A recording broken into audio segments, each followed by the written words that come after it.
I'm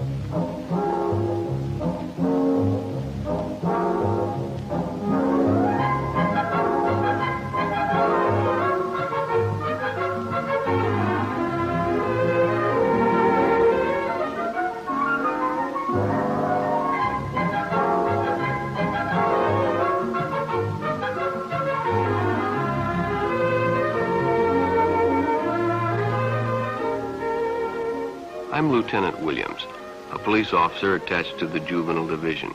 I'm on my way to Monroe Junior High School to talk to a group of young people. That looks innocent enough, doesn't it? Lots of young people hitchhike. Seems like a good way to get from one place to another. But sometimes there are dangers involved that never meet the eye. Let's take the case of Jimmy Barnes. Jimmy played baseball all afternoon, and he didn't feel like walking home, so he decided to thumb a ride.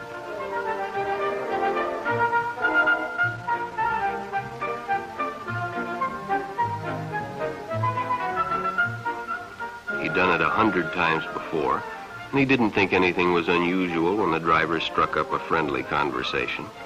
In fact, he seemed like a real nice guy. He asked Jimmy if he played baseball in the park often. Jimmy told him they practiced 3 times a week and played a rival group on Friday afternoon.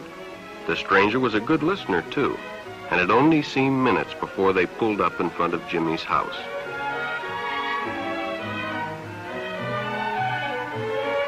When Jimmy got out, the stranger gave him a friendly pat. Then he told him he'd see him again, as he always drove by the park on his way home.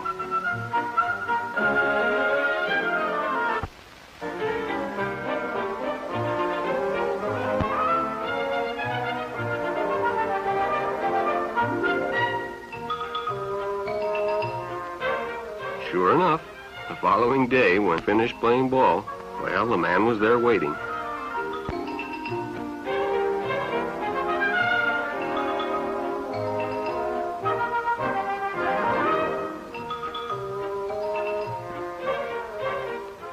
They stopped at a drive-in, and the stranger treated him to a Coke. During their conversation, he told several off-color jokes, but Jimmy had heard others before, and well, it made him feel big to so easily win the confidence of an older person.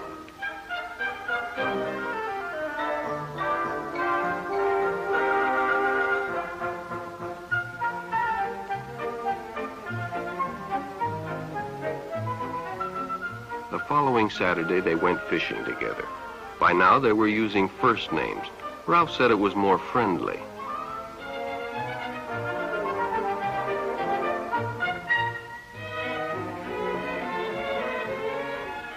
Jimmy hadn't enjoyed himself so much in a long time.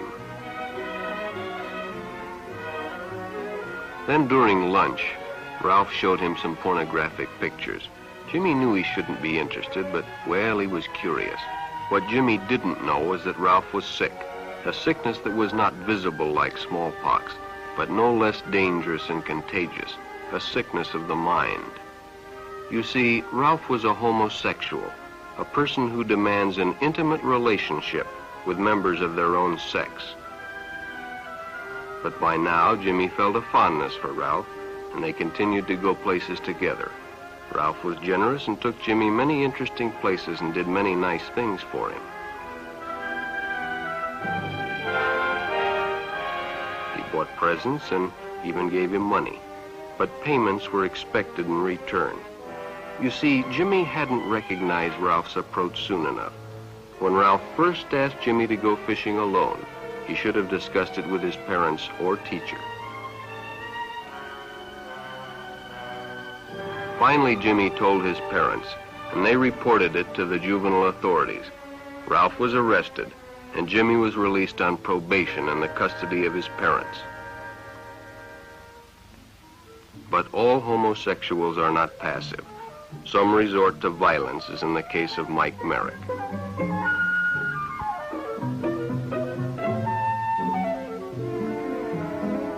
In the heat of competition, no one noticed the man who sat and watched. And when the game broke up and the others left, Mike decided to stay and practice a little longer.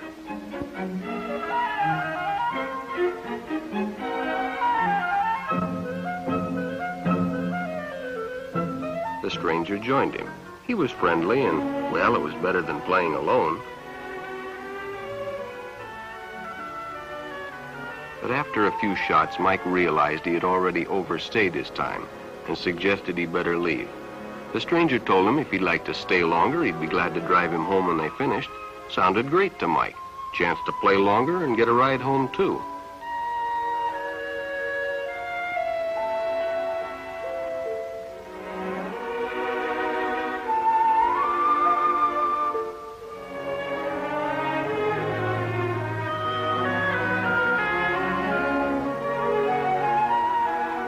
When they finished, the stranger told him he'd make a fine player someday if he got lots of practice.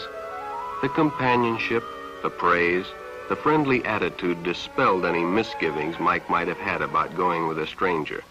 He probably never realized until too late that he was riding in the shadow of death. But sometime that evening, Mike Merrick traded his life for a newspaper headline.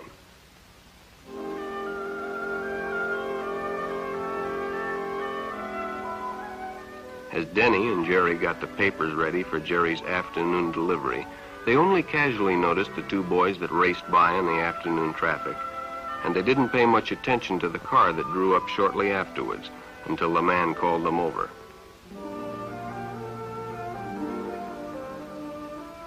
Had two boys been by on bicycles? The boys nodded they had. Could they recognize them if they saw them again? Well, Denny guessed he could. Then hop in, the man said. Those are stolen bikes. Without giving it another thought, Denny got in and the car sped away. Jerry watched. He'd been told many times, if a friend got in a car with a stranger, to write down the license number. It didn't seem to apply, but, well, fortunately, he marked it down.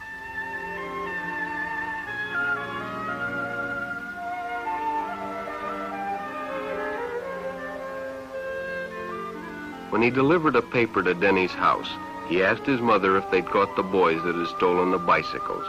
Denny hadn't returned, so he told her the story and gave her the paper with the license number.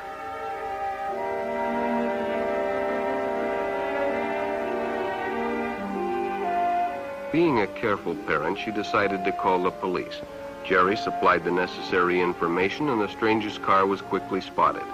It was a good example of how important it is to always get the license number and description of any stranger who takes a young person off alone, no matter what they tell you.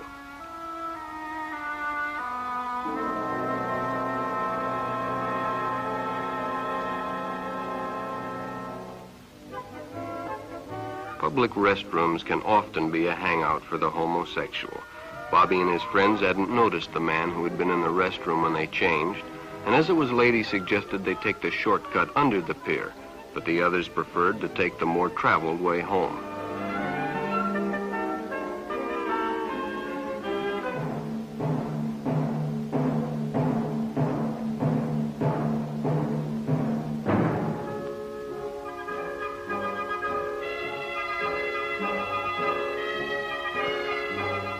When Bobby recognized the stranger as the man in the restroom, the shortcut under the pier didn't seem like a good idea at all.